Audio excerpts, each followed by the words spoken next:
Hi, Stories Channel here. Today, I am going to explain an Indonesian comedy drama film called Too Handsome to Handle. Spoilers ahead, watch out, and take care. The Moss family has been good-looking for several generations. They are admired by many because of their beauty, which in turn makes them a lot of money. The eldest son, Okis, is an internet influencer. He has millions of followers because of his looks and is also considered a love guru who helps men impress their crushes. The father, Pakar, used to be a heartbreaker who dated more than 1,200 girls before meeting their mother. Meanwhile, the mother can also be considered handsome because of her masculine features and an obvious mustache. Lastly, the protagonist, Kulin, is the youngest son and the most attractive of them all. The family has gotten used to their life as people with good looks, except for Kulin, who struggles to live normally because of his handsomeness. He often wishes he was only mildly attractive. That way, he could go out without being chased by a crowd of women every time. Girls go crazy, pass out, pull their hair, and often get nosebleeds on getting a look at his attractive face.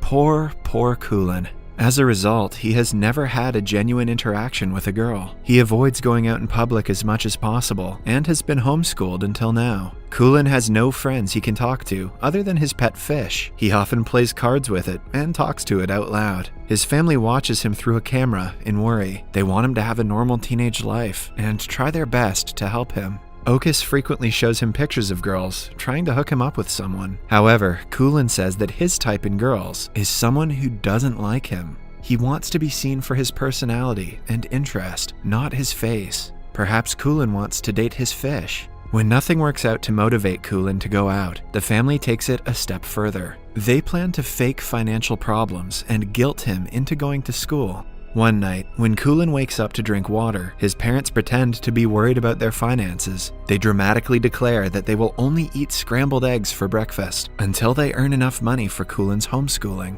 He feels awful to be causing his parents so much trouble. The next morning, he declares that he will be going to school for the upcoming semester. The family is overjoyed until he mentions that he will only go to an all-boys school. Although they would have preferred him to be able to talk to girls, they are happy to take one step at a time. A few days later is Kulin's first day at an actual school. Okis drops him off on his bike, but Kulin doesn't take his helmet off. He plans to wear it the entire day to hide the fact that he is handsome. However, the plan backfires when the helmet grabs more attention than he intended it to. Kulin quietly sits down in the last seat, but is called out by the class bully, Sidi, and his minions. When the teacher enters the classroom, she too is surprised to see a guy with a helmet. She urges him to take it off right that instant.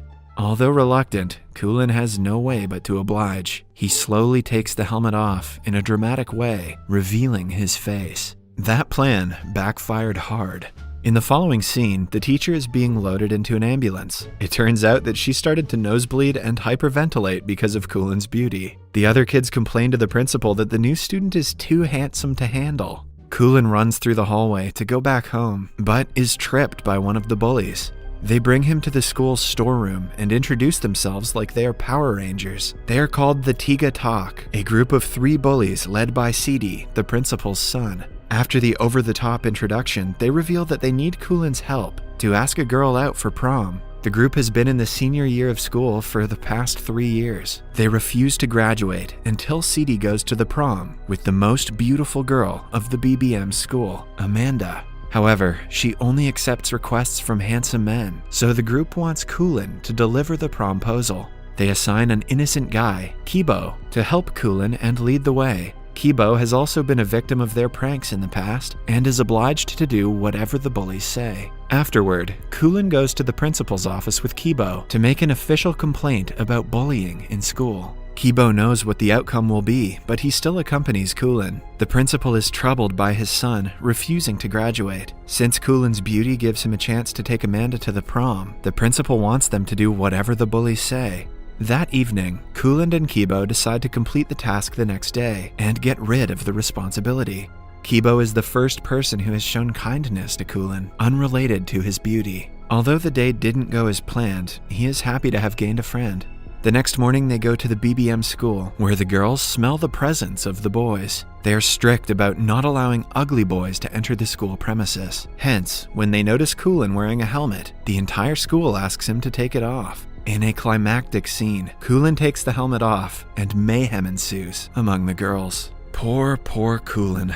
Only a few hours later, the news makes it to the television. Clips of girls crying, bleeding through their noses, getting possessed, and jumping around are being shared all around social media. Kulin starts being known as the too handsome to handle guy. The hottest student of the BBM school and model named Amanda also hears the news and is instantly smitten with Kulin. He is the first guy who matches in beauty and status with her. She immediately makes it her mission to impress him.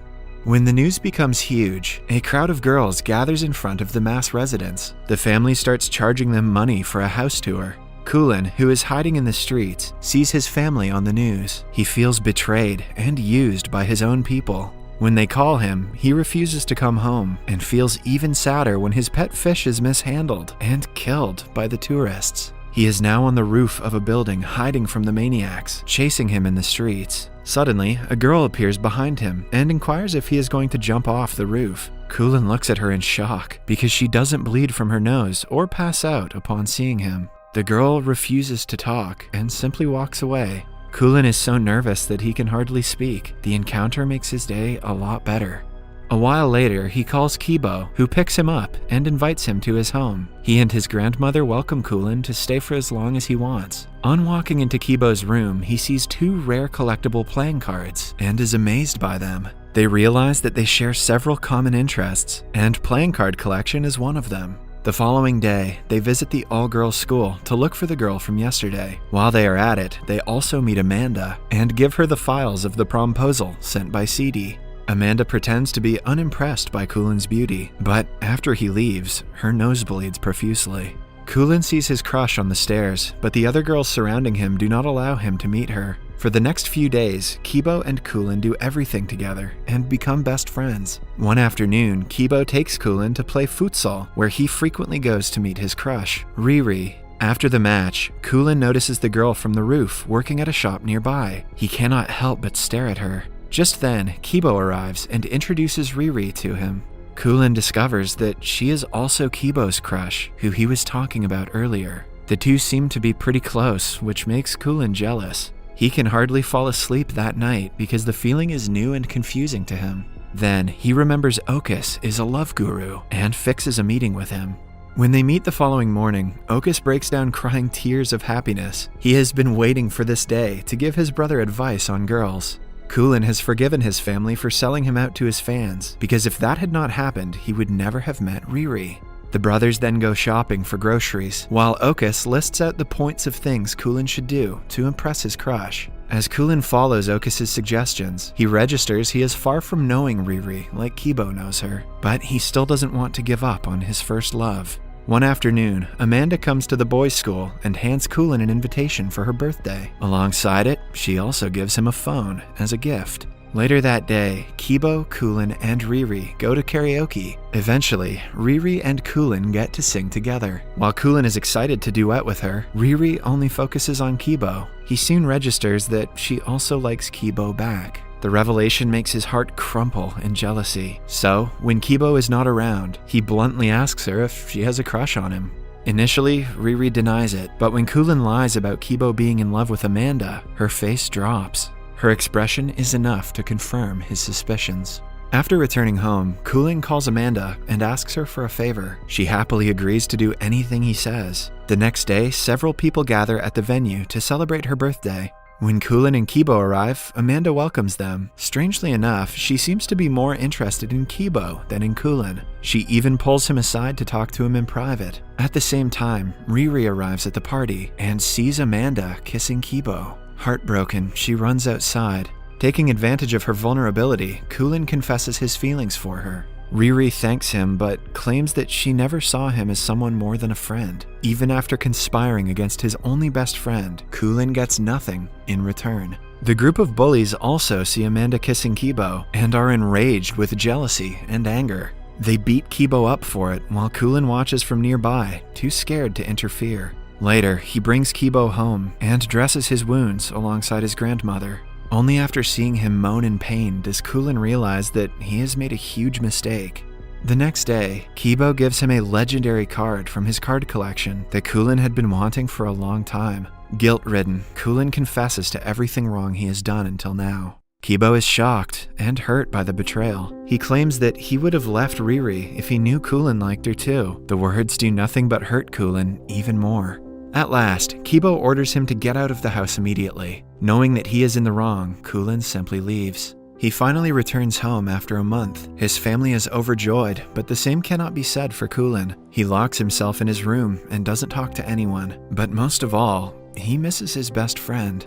The two bump into each other at times, but never share anything more than a glance. At home, Kulin's mother is worried about his well-being. She approaches him one night and gives him his pet fish that never died. She also tells him that he can go back to being homeschooled if that is what he prefers. The family only wants his happiness and is ready to do anything for it. Kulin, touched by her words, realizes that he has people in his life who are rooting for his success. This motivates him to make things right between him and Kibo. The next morning, he runs to Riri and tells her everything. Following that, he goes to Kibo and tries to apologize. Although Kibo dismisses him at first, when asked about Riri, he starts to describe how much he loves her. Kulin shows him that Riri was listening to him on the phone the entire time.